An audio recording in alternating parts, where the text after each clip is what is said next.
नमस्कार. कसे आहात सगळे? मजेत आहात ना? असायलाच पाहिजे.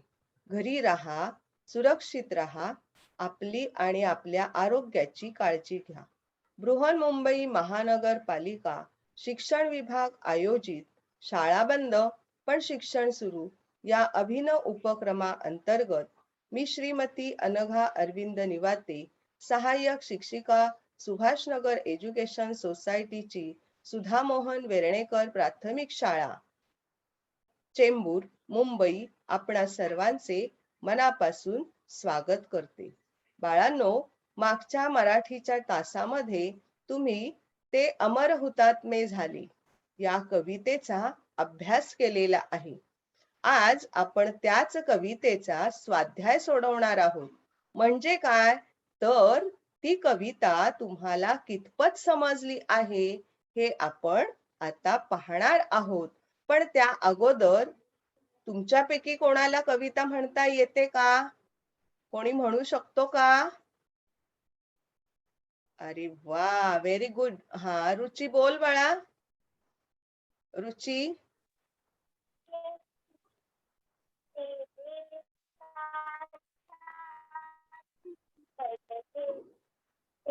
अमर तो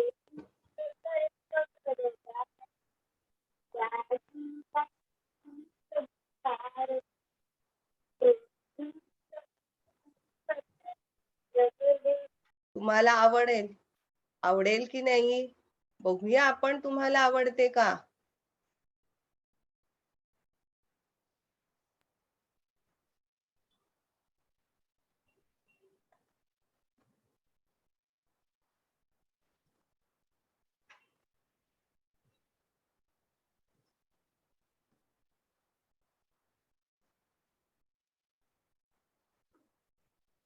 कविता आठवी.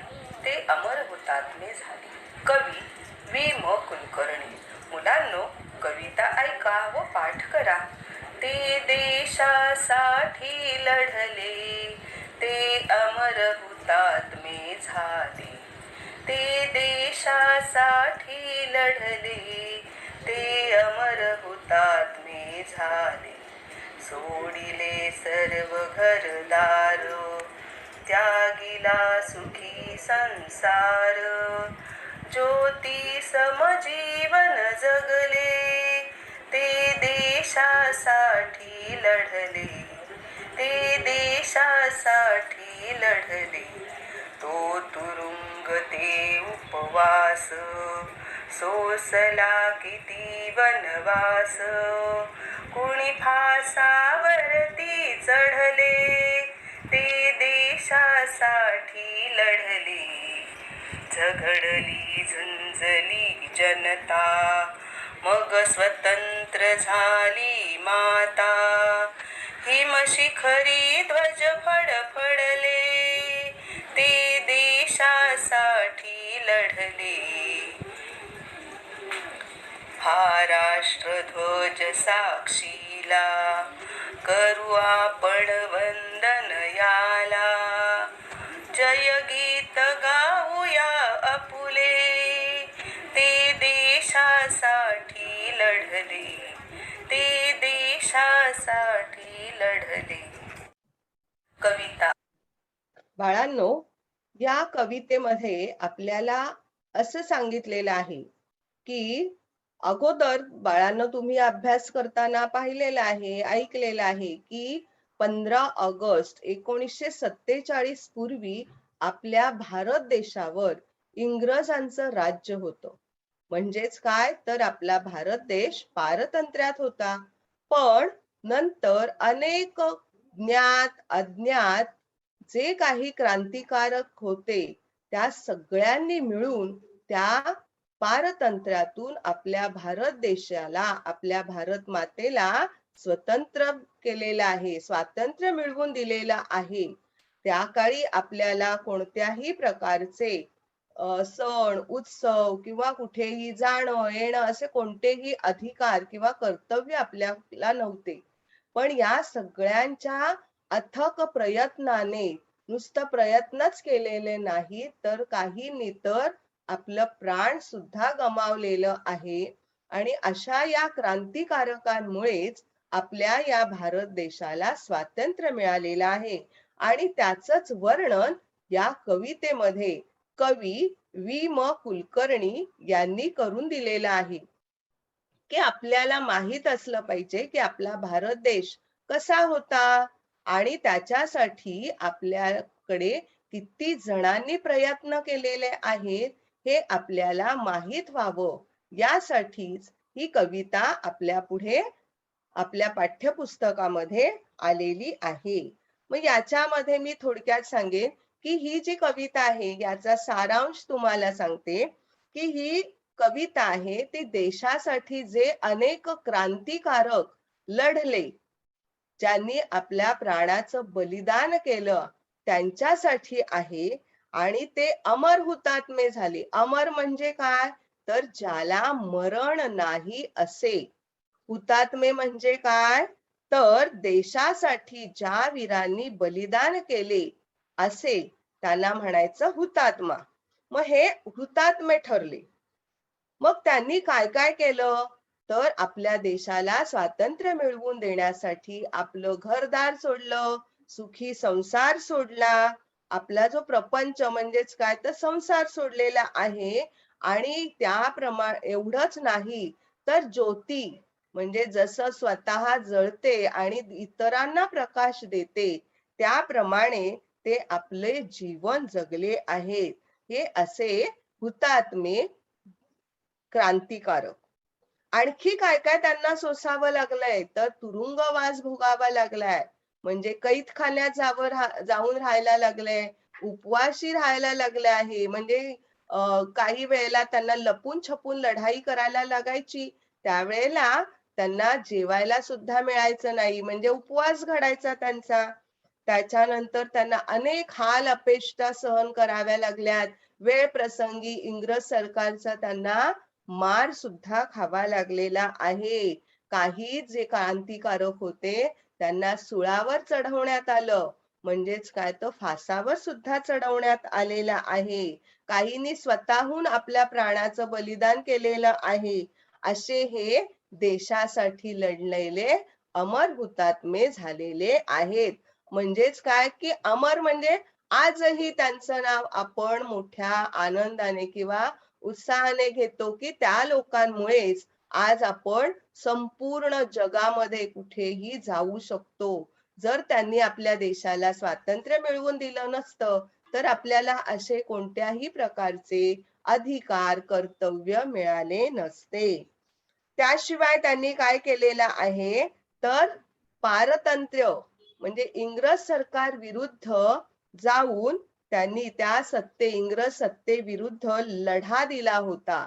म्हणजेच काय तर वेगवेगळ्या लढाया केलेल्या आहेत आणि त्यामुळेच आपला देश स्वतंत्र झालेला आहे. आणि जेव्हा आपला देश स्वतंत्र झाला, जेव्हा आपल्या पर्वताच्या हिमशिखरावर म्हणजे आपल्याला सगळ्यांना माहित आहे की आपल्या भारत देशाचं रक्षण करणारा हिमालय पर्वत, त्या हिमालय पर्वतावर सुद्धा हा तिरंगा फडफडायला लागला होता, फडकायला लागला होता. का? तर जेव्हा या सगळ्या क्रांतिकारकांनी जे जे क्रांतिकारक होऊन गेलेले आहे, तुम्हाला माहित आहेत, बऱ्याच क्रांतिकारकांची नावं माहित असतील.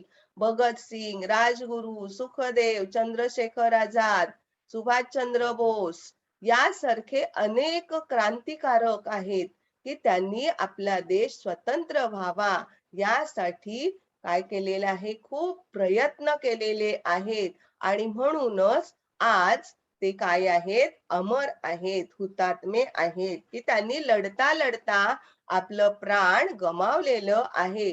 मग याच्यामध्ये फक्त देशाला स्वातंत्र्य मिळवून देण्यासाठी फक्त पुरुषच नव्हते तर अगदी लहान मुलांपासून स्त्रिया सुद्धा या स्वातंत्र्य लढाईमध्ये सहभागी झालेल्या होत्या. आणि ह्या सगळ्याला साक्ष म्हणजेच काय, पुरावा. कोण आहे पुराव्याला? तर आपला तिरंगा झेंडा. सगळ्यांनाच माहित आहे आपल्या तिरंग्यामध्ये 3 रंग आहेत, केशरी, पांढरा आणि हिरवा. आणि प्रत्येक रंगाचं महत्वही आपल्याला माहित आहे, बरोबर की नाही? आणि हा तिरंगालाच काय करायचं आहे, आपण सलाम करून आपल्या देशाचं जयगीत, विजयाचे गाणे आपण काय करायचे आहे, गायचे आहे. कारण कशासाठी? तर जे हे क्रांतिकारक आहेत त्यांच्यासाठी, त्यांच्या आत्मबलिदानाला आपण सुद्धा काय आहोत, एक साक्ष राहायचं आहे. आणि आपला देश आणखी कसा प्रगती पथावर जाईल याकडे आपण काय करायचं आहे, पाहायचं आहे. मग यासाठी आपल्याला काय करायला पाहिजे, तर खूप अभ्यास करायला पाहिजे. आणि अभ्यास करून आपल्या देशाच्या प्रगतीसाठी आपण सतत प्रयत्न करायला पाहिजे. कारण आज बाळांनो, तुम्ही जरी लहान असलात तरी उद्याचे तुम्ही कोण आहात, भावी नागरिक आहात. म्हणजे देशाचं भवितव्य हे तुमच्या हातामध्ये आहे. आता आपण, मला वाटतं तुम्हाला ही कविता समजलेली आहे, ऐकलेली आहे. आता आपण या पुढे जाणार आहोत. तर आपण या कवितेचा स्वाध्याय पाहणार आहोत. सगळ्यांना समजली आहे? आता पहिल्यांदा ज्यांचे हात वर आहेत ना, त्यांनी हात खाली करायचे. कारण प्रश्न विचारल्यानंतर आपल्याला उत्तर सांगता आलं पाहिजे, बरोबर की नाही? अगोदरच तुमचे हात वरती असणार आहेत, तर मला कसं कळणार की कोणाला उत्तर येतंय? प्रश्न समोर आल्यावरच काय करायचं आहे, हात वर करायचा आहे. पहिला प्रश्न आहे, एका वाक्यात उत्तरे सांगा. बघा, आम्ही अजून प्रश्न आलाच नाहीये, तर यश, श्रावणी तुमचे हात वर. फक्त प्रश्नाचं हेडिंग आलेलं आहे, हो की नाही? एका वाक्यात उत्तरे सांगा. आता पहिला प्रश्न आलेला आहे की या कवितेत अमर हुतात्मे कोणाला म्हटले आहे? आणि याचं उत्तर मला देणार आहे वेदांगी. वेदांगी दे बाळा. हो टीचर. हा, उत्तर सांगायचं आहे. या कवितेत अमर हुतात्मे कोणाला म्हटले आहे? हा, उत्तर सांगायचं आहेस बाळा तू. उत्तर काय येणार आहे, कोण सांगू शकतं? बरं, आपण आता हर्षला विचारूया. हर्ष, तू सांग बाळा, कोणाला म्हटलंय अमर हुतात्मे? जवानाला. आ, वीर जवानांना. वीर जवानांना का म्हटलंय माहितीये? तर जे देशासाठी त्यांनी काय केलेलं आहे, बलिदान, आपलं प्राण अर्पण केलेलं आहे, म्हणून त्यांना हुतात्मे म्हटलेलं आहे. पहा, आता उत्तर आलेलं आहे तुमच्या पुढे. बघा, आता उत्तर मला वाचून दाखवणार आहे सोनाक्षी. सोनाक्षी, वाच उत्तर. हो टीचर, थांबा. जे देशासाठी लढून बलिदान करतात त्यांना या कवितेत अमर हुतात्मे म्हटले आहे. ओके, कळलं सगळ्यांना? आता लक्षात ठेवायचे आहेत उत्तर. पुढचा प्रश्न आपण घेणार आहोत. पुढचा प्रश्न आहे आर्यासाठी. आर्या, आपली भारत माता स्वतंत्र होण्यासाठी जनतेने काय केले? सांग आर्या. आठवते का कविता? बघा, मी आता तुम्हाला सांगितलं होतं, समजावून दिलं होतं, कविता ऐकली होती आपण, बरोबर की नाही? आपली भारत माता स्वातंत्र्य होण्यासाठी जनतेने लढून बलिदान दिले, तेव्हा ओके. आपला देश स्वातंत्र्य झाला. ओके, लढली यासाठी आपल्या कवितेमध्ये ना वेगळे शब्द आलेत. झगडली, झुंजली, बरोबर ना? असे शब्द आलेले आहेत की नाही? आता उत्तर मला वाचून दाखवणार आहे संहिता. संहिता, काय उत्तर आलेलं आहे या प्रश्नाचं बघ बाळा. आपली भारत माता स्वातंत्र्य होण्यासाठी जनता घेतली व झुंजली. ओके, शाबास. आपली भारत माता स्वतंत्र होण्यासाठी जनता झगडली व झुंजली. आता पुढचा प्रश्न आलेला आहे. आपण पुढचा प्रश्न पाहूया. कोणासाठी आलेला आहे? यश. यश, तुझ्यासाठी पुढचा प्रश्न आहे. देशासाठी लढणाऱ्या वीरांनी कशाचा त्याग केला? देशासाठी लढणाऱ्या वीरांनी कशाचा त्याग केला? यश, सांग.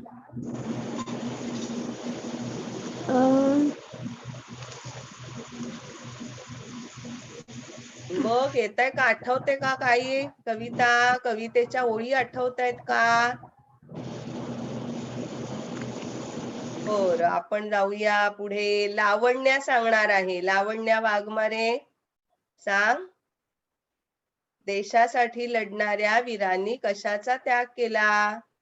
बघा, तुम्ही कविता अभ्यासलीच नाहीये म्हणजे. आता पण बाईंनी सांगितले आहे.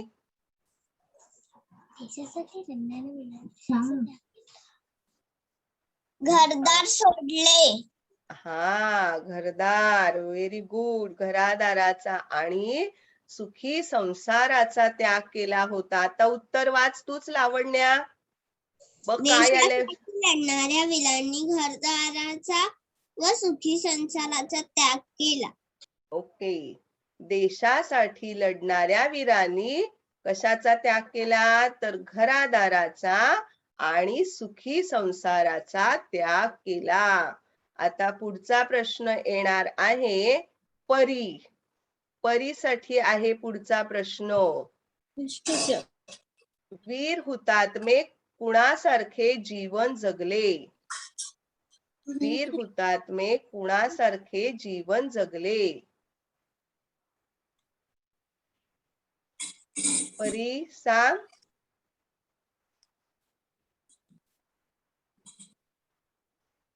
ओके, परी.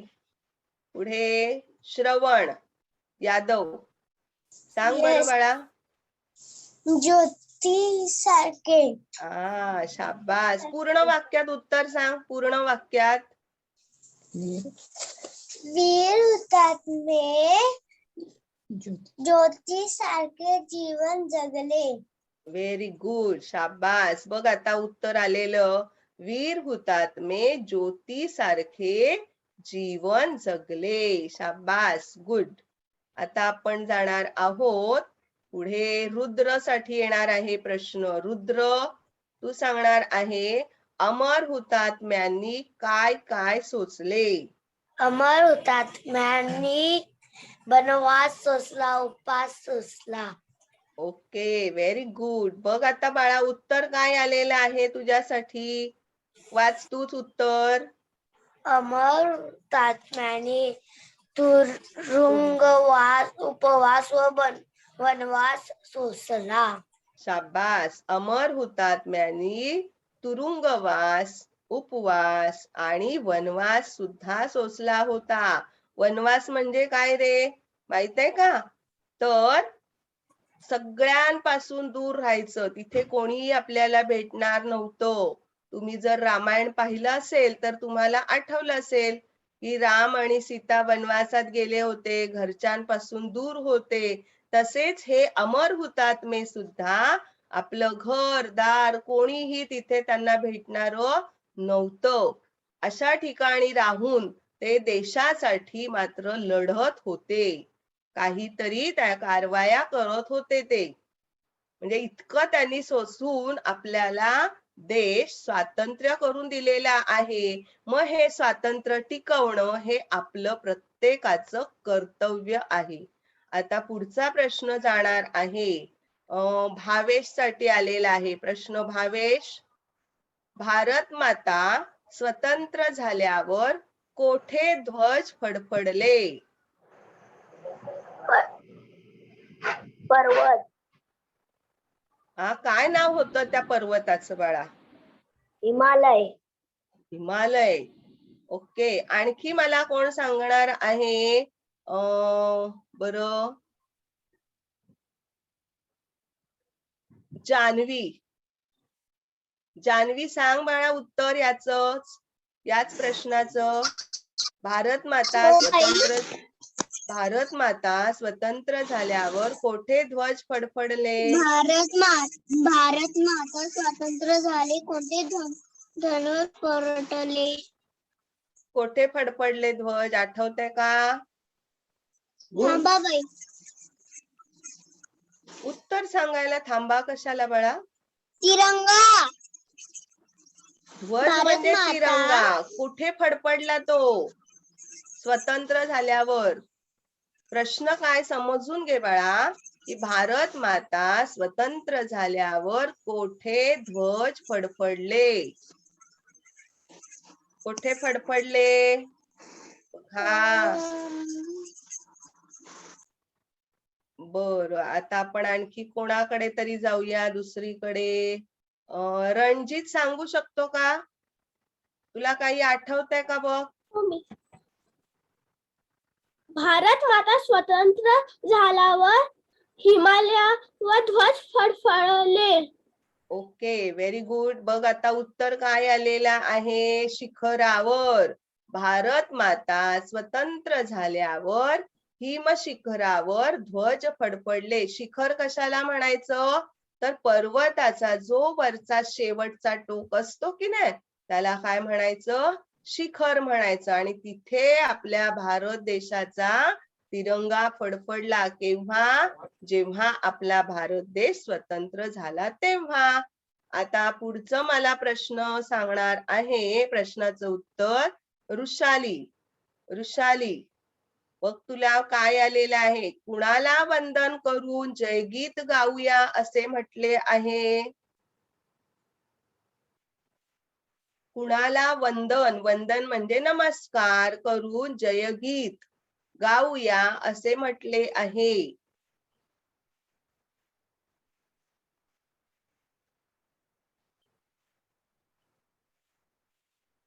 आरोही सांग. आरोही बोलते. आरोही. हो टीचर. हा, सांग. कुणाला वंदन करून जयगीत गाऊया असे म्हटले आहे? उत्तर, भारत मातेला वंदन करून जयगीत गाऊया असे म्हटले आहे. बरं, अजून मला सुकन्या सांगणार आहे. Sukanya past, sorry, Surya. शौर्य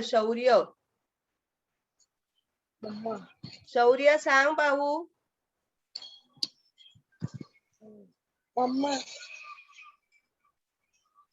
शौर्य काय आहे? कुणाला वंदन करून जयगीत मला गाऊया उत्तर सांग ना बाळा, उत्तर सांग. कुणाला वंदन करून जयगीत गाऊया असे म्हटले आहे? राष्ट्रध्वज. आरोही, लक्षात ठेवायचं आहे. पूर्ण वाक्यात उत्तर सांग बाळा. शौर्य.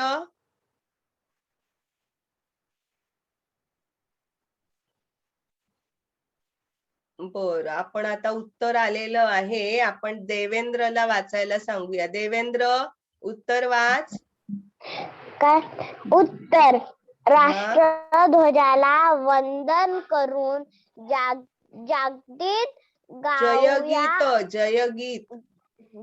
जयगीत गाऊया असे म्हणले आहे. Okay, very good. आता पुढचा प्रश्न आलेला आहे ऋतुजा. तुझ्यासाठी आहे. ते अमर हुतात्मे झाले या कवितेचे कवी कोण आहेत? बाय, मी म्हणू? ऋतुजा मळगे. Yes teacher. हा, सांग. ते अमर हुतात्मे झाले या कवितेचे कवी कोण आहेत?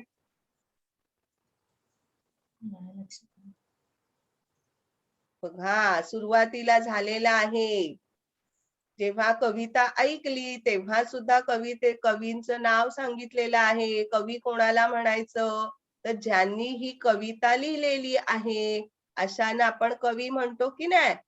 रुची, तू सांग बाळा, कोण आहेत कवी? ते अमर हुतात्मे झाले. या कवितेचे कवी भीम कुलकर्णी आहे. शाबास, व्हेरी गुड. ऋतुजा, लक्ष ठेवायचं आहे हा. आता उत्तर वाचून मला दाखवणार आहे अवनी. अवनी, उत्तर वाचून दाखव बाळा. अवनी. भीम कुलकर्णी हे ते अमर हुतात्मे झाले कवितेचे कवी आहेत. शाबास, व्हेरी गुड. आता आपण जाणार आहोत पुढच्या प्रश्नाकडे. पुढचा प्रश्न आहे, आता तुम्ही कविता ऐकलेली आहे, काहींच्या पाठ सुद्धा झालेली आहे. आता आपल्याला कवितेच्या ओळी पूर्ण करायच्या आहेत. बघा हा, खालील कवितेच्या ओळी पूर्ण करा. तर तुम्हाला पहिली ओळ दिली आहे, शेवटची ओळ दिली आहे. मधल्या 2 ओळी तुम्हाला लिहायच्या आहेत किंवा सांगायच्या आहेत. बघा, सोडिले सर्व घरदार, मध्ये टिंब टिंब टिंब टिंब, आणि मग ते देशासाठी लढले. मग आता कोणाला येत आहे पाहूया बरं. बरेच हात वर आहेत. श्रवण, श्रवण सांगणार आहे मला. पहिल्याच सांग. सोडिले सर्व घरदार. सोडिले सुखी संसार. हा, ज्योती ज्योती जीवन जगले. ओके. अजून मला वेदांगी सांगते का? वेदांगी. हो ताई. हा, सांग. सोडिले सर्व घरदार, त्यागिला सुखी संसार, ज्योतिष्म जीवन जगले, ते देशासाठी लढले. आता आपण पाहूया हा, बरोबर आहे का? बघा, सोडिले सर्व घरदार, त्यागिला सुखी संसार, ज्योती समजीवन जगले, ते देशासाठी लढले. आपल्याला ह्या कवितेच्या ओळी पूर्ण केव्हा करता येणार आहेत? जेव्हा आपल्या पाठ्यपुस्तकात असलेली कविता आपल्याला अचूक बोलता येणार आहे तेव्हा. अचूक म्हणजे कसं? तर ती बोलताना त्याच्यामध्ये जे शब्द आहेत त्या शब्दांचं सुद्धा आपण निरीक्षण केलं पाहिजे. म्हणजे ते लिहिलेले कसे आहेत, ऱ्हस्व, दीर्घ, या सुद्धा गोष्टी आपण पाहिल्या पाहिजेत. नुसतं आपल्याला येत आहे म्हणून आपण जर लिहिलं आणि त्याच्यामधले उकार, वेलांटी जर चुकले तर ते चूक होऊ शकतं. तेव्हा लक्षात ठेवायचंय, जसं पाठ्यपुस्तकात लिहिलेली असते कविता तशीच शब्द, तेच शब्द आपण जेव्हा लिहितो तेव्हा असले पाहिजे. पुढचा आहे, हा राष्ट्रध्वज साक्षीला, टिंब टिंब टिंब टिंब, ते देशासाठी लढले. आता या कवितेच्या ओळी पूर्ण करून दाखवणार आहे आपल्याला तेजल. तेजल परब. सांग बाळा. भारती साक्षीला करू आपण वंदन याला, जयगीत गाऊया आपले, ते देशासाठी लढले. शाबास, व्हेरी गुड. हा राष्ट्रध्वज साक्षीला, करू आपण वंदन याला, जयगीत गाऊया आपुले, ते देशासाठी लढले. या प्रकारे आपल्याला कवितेच्या कोणत्याही ओळी दिल्या तर त्या पूर्ण करता आल्या पाहिजे. आता आपण तिसऱ्या प्रश्नाकडे जाणार आहोत. अगदी सोपा आहे तिसरा प्रश्न. काय आहे? योग्य जोड्या जुळवायच्या आहेत. आपल्याला अ गट दिलेला आहे आणि ब गट दिलेला आहे. अ गटामध्ये शब्द आहेत आणि त्या अ गटातल्या शब्दांचं वाचन करणार आहे वेदांगी. वेदांगी, अ गटामध्ये जे शब्द आहेत ना ते वाच बाळा. अमर, स्वातंत्र्य. स्वातंत्र्य आहे की स्वतंत्र आहे बाळा? स्वतंत्र, सुखी, जय. Very good. आता ऋतुजा मळगे, ब गटातले शब्द वाच. ताई माईक बंद करू. संसार, संसार, गीत, हुतात्मे, भारत माता. शाबास. आता आपल्याला जोड्या लावायच्या आहेत, बरोबर. आता मला सांगणार आहे जी कोण आहे? जी आहे ना? सांग बरं. पहिला अमर या शब्दाला काय जोडी येणार आहे? Yes teacher. हा, अमर या शब्दाला अमर हुतात्मे. बघूया बरं तिने काय सांगितलंय बघा. अ गटातला अमर या शब्दाला ब गटातला कोणता शब्द सांगितला आहे? हुतात्मे. अरे वा, व्हेरी गुड, शाबास. आता आपण पुढे जाणार आहोत. पुढे आपण कोणाला विचारूया बरं? पुढचा शब्द आरोही. आरोही सांग.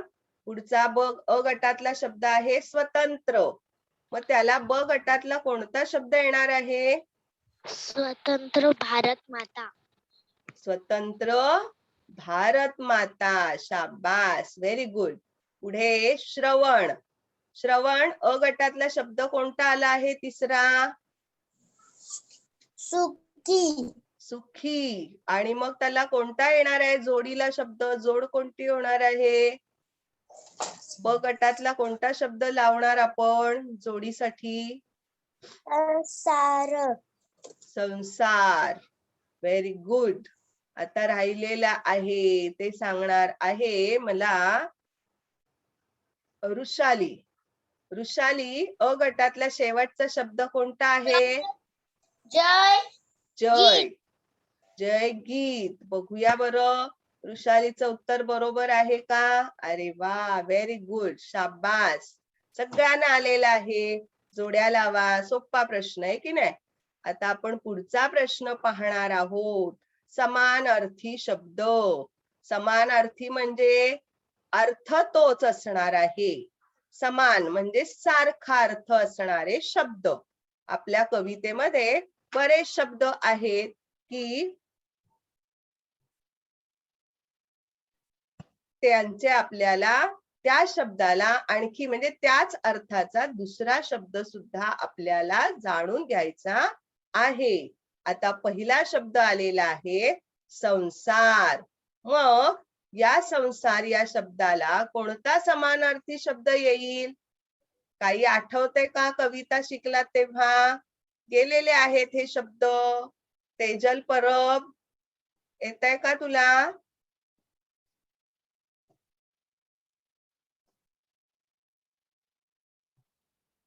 Yes, teacher. Yes, teacher. हा, संसार या शब्दाला कोणता येणार आहे समानार्थी शब्द?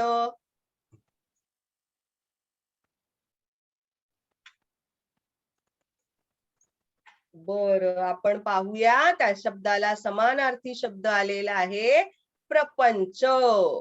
आता पुढचा शब्द पाहूया. पुढचा शब्द आलेला आहे देश. देश या शब्दाला समानार्थी शब्द आलेला कोणता येणार आहे? मला अर्णव सांगणार आहे. अर्णव सांग. भारत माता. ते आपल्या देशाचं नाव झालं ना बाळा, भारत माता. देश या शब्दाला, देश भरपूर आहेत ना. आपण आता टीव्हीवर बातम्यांमध्ये पाहतो, ऐकतोय कितीतरी देशांची नावं आहेत. अमेरिका, आफ्रिका, बरोबर की नाही? हे सगळे देश आहेत. मग ह्या देश शब्दाला समानार्थी शब्द, देश म्हणजेच काय? समानार्थी शब्द कोणता येणार आहे? कुंजल सांगते. कुंजल.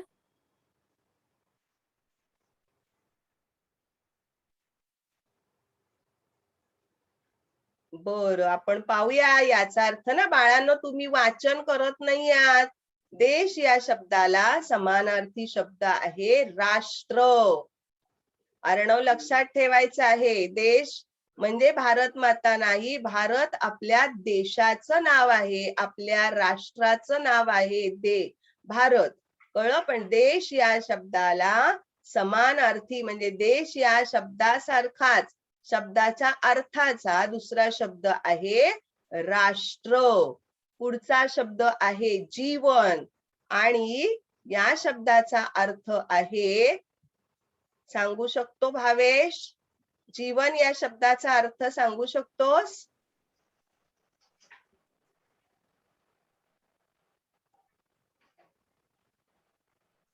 बर, पाहूया आपण. आयुष्य, जीवन या शब्दाचा समानार्थ आहे आयुष्य. पुढचा शब्द आहे जनता.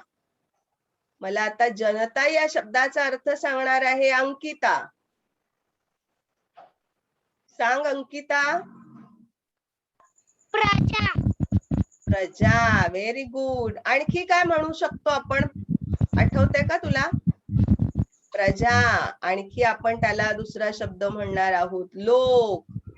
बरोबर, लोक, प्रजा, रयत हे सुद्धा जनता या शब्दाचे समानार्थाचे शब्द आहेत. पुढचा शब्द आहे ध्वज आणि या शब्दाचा समानार्थी शब्द सांगणार आहे.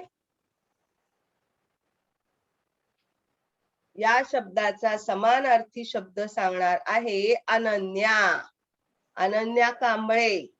ध्वज या शब्दाला समानार्थी कोणता शब्द येणार आहे बाळा?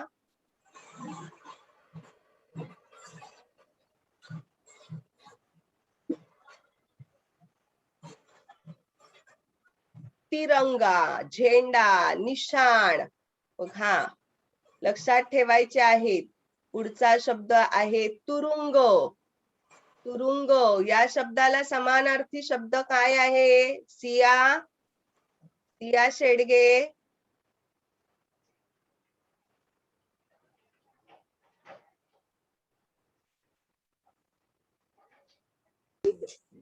जेल, कैद. कैद खाना, त्याला दुसरं नाव आहे कारागृह.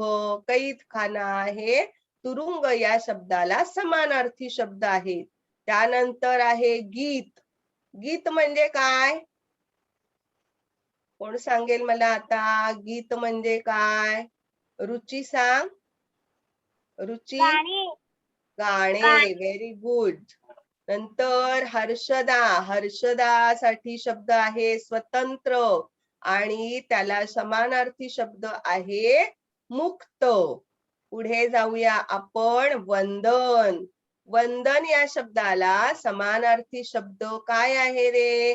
कोण सांगेल? सृष्टी सांग. सृष्टी जगताप. वंदन म्हणजे नमस्कार. शाबास. वंदन म्हणजे नमस्कार किंवा प्रणाम. आणखी काय आहे शब्द? सोसणे. सोसणे म्हणजे काय? तर सहन करणे.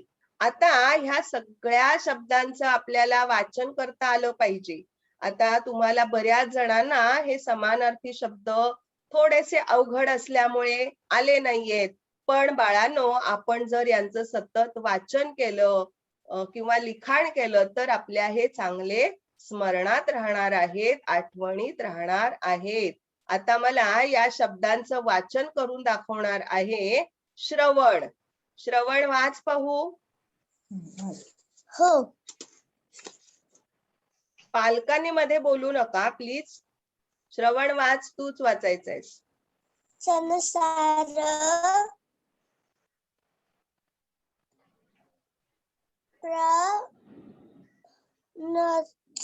प्रपंच. हा, पुढे पुढे. जीवन,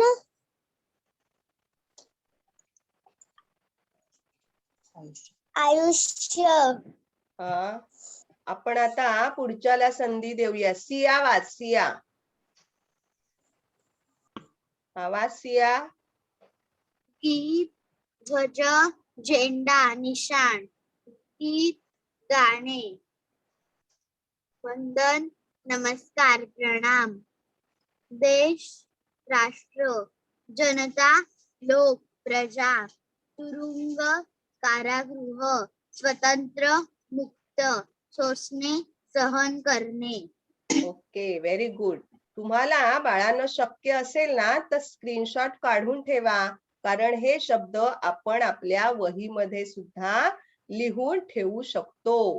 कारण यामुळे आपल्या शब्द संपत्तीमध्ये वाढ होणार आहे किंवा पुढे जेव्हा आपल्याला परीक्षेला असे शब्द येतील तेव्हा आपल्याकडे जर लिहिलेले असतील की नाही तर आपण ते सहज त्यावेळेला परीक्षेच्या वेळेला वाचले तर आपल्या पटकन लक्षात येणार आहेत.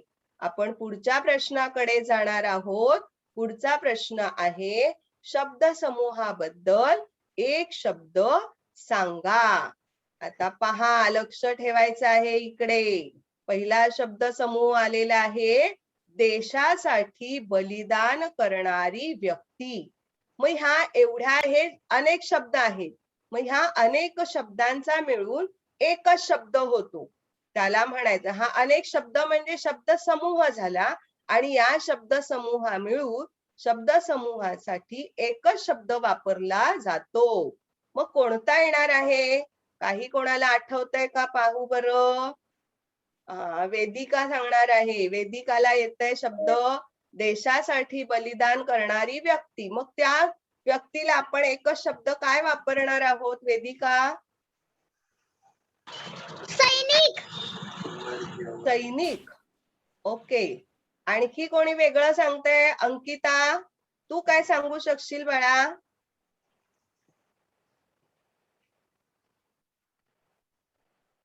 अंकिता,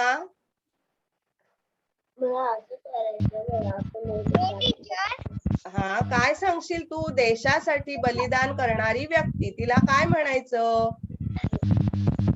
गांधीजी. नाही बघा बाळांनो, काय म्हणायचं आहे? आपण काय म्हणतोय की प्रश्न काय आहे? शब्द समूहाबद्दल एक शब्द सांगा असा आहे की नाही आपला प्रश्न. मग देशासाठी बलिदान करणारी जी व्यक्ती आहे हे 4 शब्दांचा मिळून शब्द समूह झाला, बरोबर. आणि त्या शब्द समूहाऐवजी एकच शब्द कोणता आलेला आहे? तर हुतात्मा. लक्षात ठेवायचंय, देशासाठी बलिदान करणारी व्यक्ती म्हणजे कोण? हुतात्मा. आता पुढचा बघूया शब्द समूह काय येतंय. तर ज्याला मरण नाही असा. सार्थक ननावरे सांगणार आहे. त्याला मरण नाही असा. मग काय म्हणणार आपण? अमर. अमर. Very good. काय म्हणणार आपण त्याला? अमर, की ज्याला मरणच नाही. त्या बघा शब्द आलेला आहे, शब्द समूह आहे देशाचे रक्षण करणारा.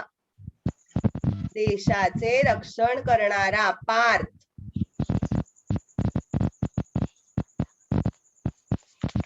पार्थ सांग.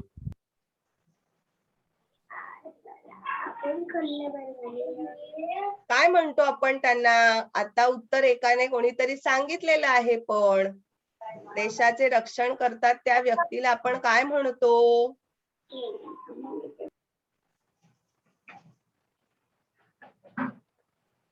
नाही आठवत? बापरे. सान्वी सांगणार आहे. सान्वी. सान्वी काय म्हणणार आपण? देशाचे रक्षण करतात त्यांना? सैनिक. सैनिक. शाबास. Very good. आता पुढचा बघूया शब्द समूह आहे स्वतः जळून प्रकाश देणारी. ऋतुजा सांग. स्वतः जळून प्रकाश देणारी. काय म्हणणार आहोत आपण त्याला? ज्योती. ज्योती, किंवा आपण त्याला ज्योत सुद्धा म्हणतो, बरोबर. आता पहा, मी पुन्हा एकदा वाचून दाखवते. प्रश्न 5वा. शब्द समूहाबद्दल एक शब्द सांगा. देशासाठी बलिदान करणारी व्यक्ती हुतात्मा. ज्याला मरण नाही असा अमर. देशाचे रक्षण करणारा सैनिक. स्वतः जळून प्रकाश देणारी ज्योत. आपण आता पुढच्या प्रश्नाकडे जाऊया. पुढचा प्रश्न आहे खालील वाक्प्रचारांचा अर्थ सांगून वाक्यात उपयोग करा. आणि पहिला वाक्प्रचार आहे घरदार सोडणे. याचा अर्थ येतोय का रे कोणाला? फक्त हात वर आहेत तुमचे, पण उत्तर येत नाहीयेत. घरदार सोडणे. आणि मला याचं उत्तर सांगणार आहे रोहन. सांग बाळा. घरदार सोडणे म्हणजे आई बाबांपासून दूर राहणे. आई वडिलांपासून, किंवा आपण त्याला म्हणूया कुटुंबियांपासून दूर राहणे. मग आता मला या घरदार सोडणे या वाक्प्रचाराचा वाक्यात उपयोग करायचा आहे. मग मी एक तुम्हाला उदाहरण देते हा, की घरदार सोडून सैनिक देशाचे रक्षण करतात. म्हणजे बघा, ते आपल्या कुटुंबियांपासून दूर राहतात आणि आपल्या देशाचे रक्षण करतात. असं तुम्हाला आणखी सुद्धा वाक्य तयार करता आले पाहिजे. आपण दुसरा शब्द घेऊया, त्याग करणे. काय येणार आहे रे? त्याचा अर्थ काय येईल? कोण सांगू शकत? सिया, सिया, बलिदान करणे. त्याग करणे, सोडून देणे किंवा बलिदान करणे. बरोबर. मग आपण वाक्य काय घेऊया? बघा, इथे मी वाक्य तयार करून दिलेलं आहे. देशाला स्वातंत्र्य मिळावे यासाठी अनेक क्रांतीवीरांनी प्राणाचे त्याग केले. लक्षात येतंय? म्हणजे हे तुम्हाला मी उदाहरण दाखल वाक्य दिलेले आहेत, पण बाळांनो तुम्हाला सुद्धा स्वतःला असे वाक्य करता आले पाहिजे. तुम्ही जेव्हा तुमच्या वहीमध्ये लिहिणार आहात तेव्हा काय करायचं आहे, तर आपल्याला जे येईल ते आपल्या शब्दामध्ये वाक्य तयार करण्याचा प्रयत्न करायचा आहे. पुढचा वाक्प्रचार आहे वनवास सोसणे. आणि त्याचा अर्थ आहे, मला कोण सांगणार आहे त्याचा अर्थ? पाहूया बरं, कोण सांगू शकत? सोहम चौगुले, वनवास सोसणे, सांग अर्थ. त्रास सोसणे. त्रास. त्रास, किंवाच आपण त्याला दुसरा शब्द काय देऊया? हाल अपेष्टा सहन करणे. आणि याचं वाक्य काय केलं आहे पहा मी. गरीब रामूने वनवास सोसून आपले सगळे शिक्षण पूर्ण केले. बघा, आता हे आहे तसे वाक्प्रचार, त्यांचा अर्थ आणि वाक्यात त्यांचा उपयोग कसा करायचा आहे बघा. लक्षात ठेवायचं आहे की वाक्प्रचार वाक्यात लिहायचे आहे. आपण जो अर्थ लिहिलेला आहे तो वाक्यात लिहायचा नाही. आपल्याला वाक्प्रचार जो दिलेला आहे त्याचा आपण वाक्यात उपयोग करायचं आहे. आपण पुढच्या प्रश्नाकडे जाणार आहोत. शुद्ध शब्द ओळखायचा आहे. तुम्हाला इथे 6 चौकटी दिलेल्या आहेत आणि या प्रत्येक चौकटीमध्ये 2-2 शब्द येणार आहेत. मग त्याच्यातला योग्य शब्द म्हणजे शुद्ध आपण तो कसा लिहायचा आहे. मग तुम्ही मला सांगताना कसं सांगणार आहात? पहिला किंवा दुसरा, 2च शब्द आहेत. आता पहा, इथे हा हुतात्मा शब्द आहे दोन्हीकडे, पण याच्यातला अगदी बरोबर आपण लिखाण करताना कोणता शब्द लिहिणार आहोत? मला सांगणार आहे सर्वेश. सर्वेश सांगणार आहे. पहिला शब्द तुला शुद्ध वाटतो की दुसरा शब्द? पहिला. पहिला. पाहूया बरं, सर्वेशने पहिला शब्द सांगितला आहे. अरे वा, व्हेरी गुड. बघा, म्हणजे आता लक्षात राहणार आहे की हुतात्मा शब्द लिहिताना कसा लिहायचा आहे. तर ह ला जो उकार आहे तो कसा द्यायचा आहे? ऱ्हस्व द्यायचा आहे. आता दुसरा शब्द प्रगट आलेला आहे. बघा काय आहे, आता तुम्हीच वाचायचे, मी वाचणार नाहीये, कारण मी वाचलं की तुम्हाला कळणार आहे याच्यातला कोणता शब्द शुद्ध आहे. यश सांगणार आहे. सांग यश, या गटातला कोणता शब्द बरोबर आहे, शुद्ध आहे? पहिला की दुसरा?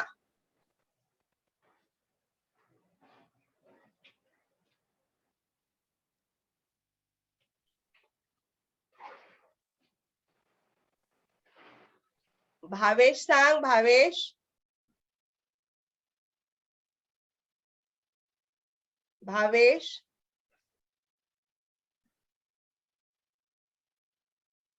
रितिका,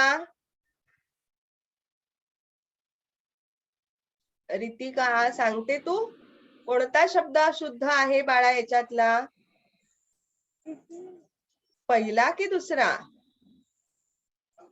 किती सोपा आहे, बाप रे. बघा याच्यामधला बघा, आपण त्यागीला मगाशी कवितेच्या ओळी पूर्ण करताना गेलेला आहे. त्यागीला सुखी संसार. मग त्याग आणि दुसरा शब्द लिहिलेला आहे त्याग. मग आपल्याला या कवितेतील शुद्ध शब्द आहे त्याग. लक्षात राहील आता सगळ्यांच्या. आता पुढचा तिसरा गट आलेला आहे. तिसऱ्या गटातला शुद्ध शब्द मला सांगणार आहे रोहन. रोहन सांगणार आहे. टीचर, हा मी ऋतुजा. हा सांग. दुसरा शब्द. दुसरा शब्द. व्हेरी गुड, शाबास ऋतुजा. माईक बंद करायचा हा. आता तिसरा गट आहे, पुढचा गट आलेला आहे आणि पुढच्या गटातला योग्य शब्द सांगणार आहे मला अनन्या कांबळे. अनन्या सांग. कोणता शब्द येणार आहे, पहिला शब्द की दुसरा शब्द शुद्ध असणार आहे? दुसरा. Very good. आता तिसरा पुढचा गट आलेला आहे आणि पुढच्या गटामध्ये सांगणार आहे मला रणजित. रणजित सांगणार आहे. कोणता शब्द बरोबर आहे, शुद्ध आहे? पहिला. पहिला. शाबास, व्हेरी गुड. आता शेवटचा आहे गट. बघा शेवटच्या गटामध्ये सांगणार आहे मला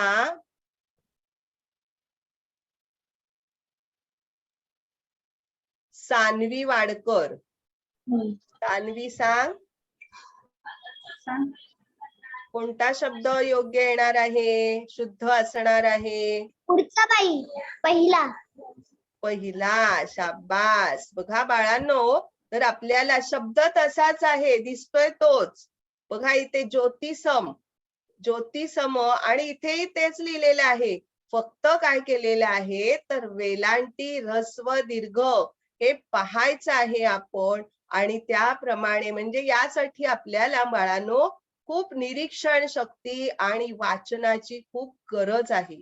वाचन, लेखन आणि निरीक्षण ह्या तिन्ही गोष्टी जेव्हा एकत्रित असतील की नाही तेव्हाच आपलं लिखाण, आपलं बोलणं हे शुद्ध असणार आहे. आता आपण जाणार आहोत पुढच्या प्रश्नाकडे आणि पुढचा प्रश्न आहे तुम्हाला आता सोपा आहे, अगदी सगळ्यांच्या ओळखीचा आहे की चित्रामध्ये तुम्हाला आता चित्र दाखवणार आहे आणि त्याच्यातले देशभक्त ओळखायचे आहेत.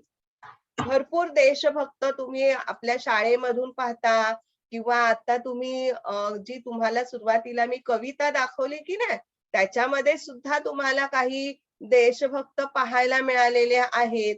मग तुम्ही त्यांना पाहायचं आहे आणि त्यांचं नाव मला सांगायचं आहे. चला पहिलं नाव आलेलं आहे, पहिला फोटो आला आहे हा श्रेयश घारगे साठी. श्रेयश. हा टीचर.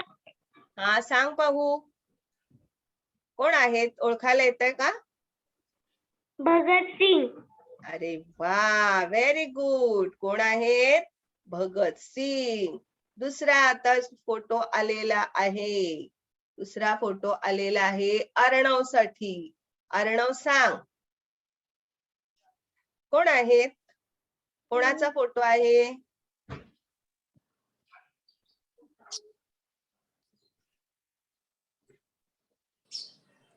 बघा पटापट बोलायचं आहे. ऋतिक सांग. ऋतिक सांग. आ गुरुदेव. पाहूया आपण राजगुरु. कोण आहे? राजगुरु.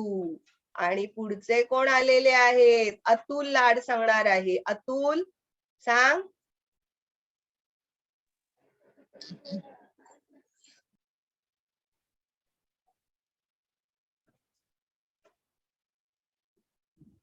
बघा त्यांचं नाव आहे सुखदेव.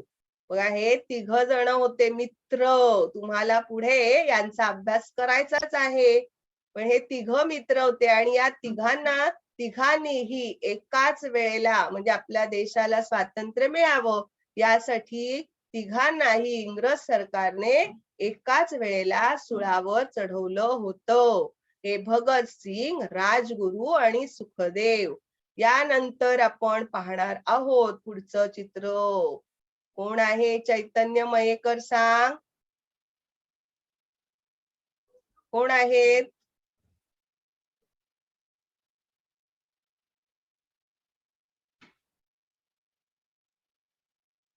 बोल चैतन्य.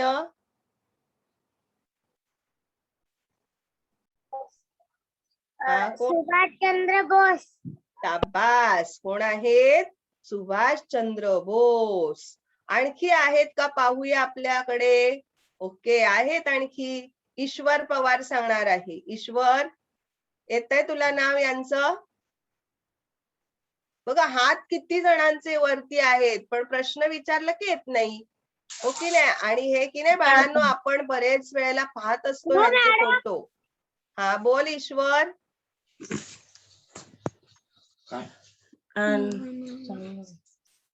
आठवतायत का कोणी? हे आहेत चंद्रशेखर आझाद. यांचं नाव आहे चंद्रशेखर आझाद. बघा, श्रवणला येत होतं. आता श्रवण नंतर बाईनी नाव सांगितल्यावरती डोक्यावर हात मारून येतं. अरे बापरे, मला तर येत होतं. बरोबर की नाही? पण आपण थोडासा विचार करायचा आहे की नाही. आता पुढचं चित्र आहे. पुढचं चित्र मला कोण सांगणार आहे? सार्थक. कोणाचा फोटो आहे रे बाळा? सार्थक ननावरे. आ,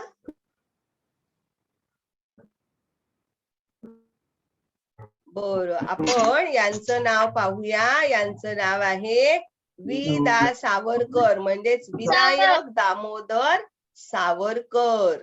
तुम्हाला बाळांनो या सगळ्यांच्या विषयी माहिती किंवा यांचा परिचय, त्यांचं कार्य हे जसे तुम्ही मोठे व्हाल तस तुम्हाला त्यांच्या कार्याची माहिती मिळणार आहे. किंवा आपल्याकडे आपण जेव्हा शाळेमध्ये त्यांचे पुण्यतिथी किंवा जयंती साजरी करतो त्या वेळेला आपल्याला त्यांच्या जीवन कार्याची माहिती मिळत असते.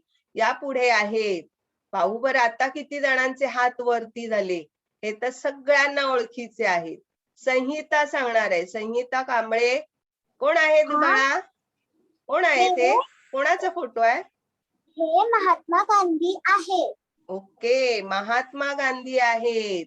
यांना आपण काय म्हणतो माहित आहे का रे? यांना आपण कोणकोणत्या आणखी नावाने ओळखतो? बापू आणि राष्ट्रपिता म्हणून सुद्धा त्यांना संबोधलं जातं. आणि हे कोण आहेत? कोण सांगेल मला? आता मला कोण सांगेल बरं?